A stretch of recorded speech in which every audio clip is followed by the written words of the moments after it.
অন্তর্বর্তী সরকারের প্রধান উপদেষ্টা অধ্যাপক মোহাম্মদ ইউনূসের সঙ্গে সৌজন্য সাক্ষাৎ করেছেন সেনাপ্রধান ওয়াকার উজ্জামান।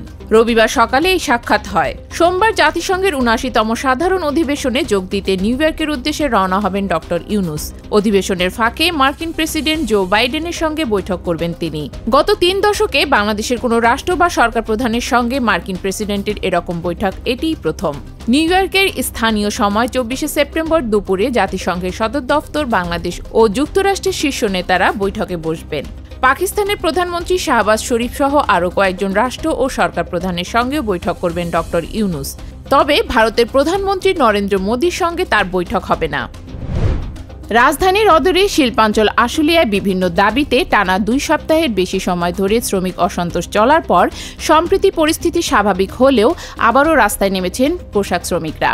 মজুরি বাড়ানোর দাবিতে রবিবার সকালে বাইপাইল আবদুল্লাপুর মহাসড়ক অবরোধ করে বিক্ষোভ শুরু করে নিট এশিয়া, ডেকো, এনভয়, ভিনটেজ, নাসা, সেতারা সহ বেশ কয়েকটি কারখানার শ্রমিকরা। ন্যূনতম মজুরি ২৫,০০০ টাকা নির্ধারণের দাবিতে তারা রাস্তায় নেমেছেন বলে জানা গেছে।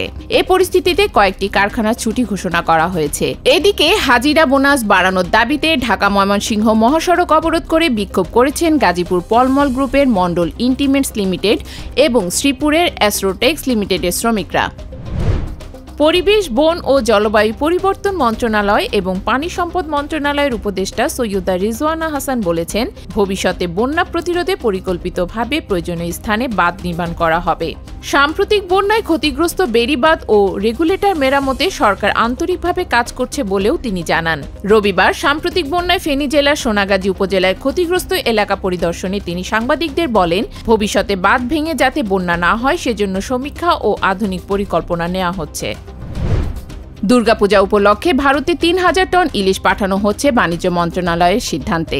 এটি মৎস্য ও প্রাণী সম্পদ মন্ত্রণালয়ের সিদ্ধান্ত নয়, এমন মন্তব্য করে মৎস্য ও প্রাণী সম্পদ উপদেষ্টা ফরিদা আক্তার বলেছেন, ইলিশ রপ্তানি না করার বিষয়ে তিনি আগের অবস্থানেই আছেন। তিনি বলেন, রপ্তানির খবরে ইলিশের দাম আরও বাড়ানো হলে ব্যবস্থা নেওয়া হবে। উপদেষ্টা জানান, প্রজনন ও উৎপাদন বাড়ানোর জন্য আগামী ১৩ অক্টোবর থেকে ৩রা নভেম্বর পর্যন্ত ইলিশ ধরা বন্ধ থাকবে। এদিকে ভারত ৩,০০০ টন ইলিশ রপ্তানির অনুমতির প্রতিবাদে সরকারকে লিগ্যাল নোটিশ দিয়েছেন সুপ্রিম কোর্টের একজন আইনজীবী।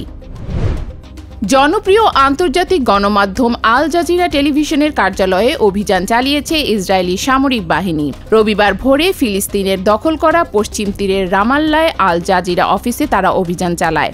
সশস্ত্র ও মুখোশধারী ইসরায়েলি সৈন্যরা সরাসরি সম্প্রচারের সময় ভবনটিতে প্রবেশ করে। এ সময় তারা আল জাজিরার সম্প্রচার কার্যক্রম ৪৫ দিন বন্ধ রাখার নির্দেশ দেয়। এ সময় সরাসরি সম্প্রচারিত সেই দৃশ্য টেলিভিশনে দেখতে পান দর্শকরা। কাতার ভিত্তিক এই টেলিভিশন চ্যানেলকে জাতীয় নিরাপত্তার জন্য হুমকি হিসেবে বর্ণনা করে এর আগেও ইসরায়েলি নাজারেত ও পূর্ব জেরুজালেমের অফিসে অভিযান চালায় এবং টেলিভিশনটি বন্ধ করে দেয়।